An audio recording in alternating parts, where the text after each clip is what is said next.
2025, the global economic focus has once again returned to the two superpowers, the United States and China. The US, burdened with a staggering $35 trillion debt and facing the pressure of global dollarization, has raised interest rates to 5.5%. Meanwhile, China, dealing with a sluggish real estate market and a bearish stock market, insists on not significantly lowering interest rates, opting instead for a gradual release of liquidity. What exactly is at play behind the scenes? Back in the 1980s, the US sought low-cost labor globally, outsourcing its low-end manufacturing. China, standing at a crossroads in its industrial development, had abundant cheap labor, but faced dual shortages of capital and technology. The two major economies thus became intertwined.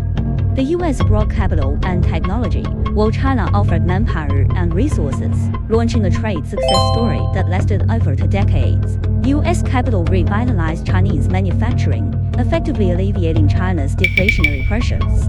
In return, Chinese goods stabilized the US market, helping it withstand inflationary waves. Both economies leveraged their strengths and shared in the prosperity. However, as the 21st century progressed, the global economic landscape suddenly shifted. The dawn of the new industrial revolution had yet to arrive, and the old technological dividends were showing signs of fatigue. The global arena entered a phase of intense zero-sum competition. China's glory days in low-end manufacturing were over, and upgrading became an inevitable choice. Determined to shed the world factory label, China aimed to climb up the industrial value chain. Meanwhile, the US, relying on its technological prowess and dollar hegemony, set up barriers against any country that might threaten its core interests. Thus, a covert economic battle against China began. The US erected tariff barriers to block Chinese goods and imposed technological lockdown to curb China's development. In this process, the once stable trade system gradually disintegrated.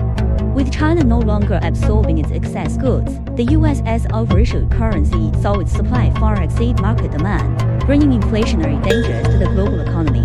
In the summer of 2022, an inflationary storm swept across the US, with a 9.1% inflation rate shocking the world and setting a 4-year record. The dollar's hegemony was in jeopardy. The Federal Reserve immediately raised interest rates in an attempt to mop up the excess greenbacks, stabilize prices, and combat inflation. However, this was merely a stopgap measure. The supply of dollars in the market has decreased, but the total amount of dollars globally remained high. What was the fundamental solution? To find a new home for the redundant dollars and achieve a win-win situation for money and goods. The US's plan to transfer industries was thwarted, as low-cost labor countries like Vietnam and India failed to meet expectations.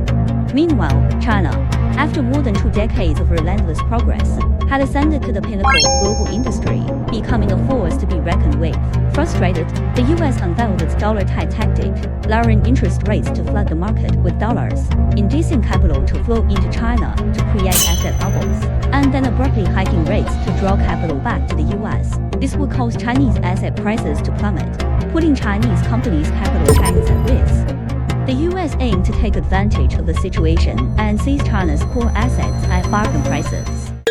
This scenario seemed all too familiar. In the 1990s, Japan's rapid rise under the US umbrella saw its steel, color TV, automotive, and semiconductor industries dominating the US market. However, the US imposed the Plaza Accord, causing the yen to soar in value. Japanese goods became too expensive to export, leading to economic stagnation. In a desperate attempt to save the economy, Japan's loose monetary policy created stock and real estate bubbles. When the Federal Reserve raised interest rates, capital fled Japan, causing housing prices to collapse and the economy to suffer a long-term setback. The US then took the opportunity to acquire giants like Toyota and Honda at low prices, turning Japan's wealth into nourishment for its own economy. Today, the US is repeating this tactic, targeting China.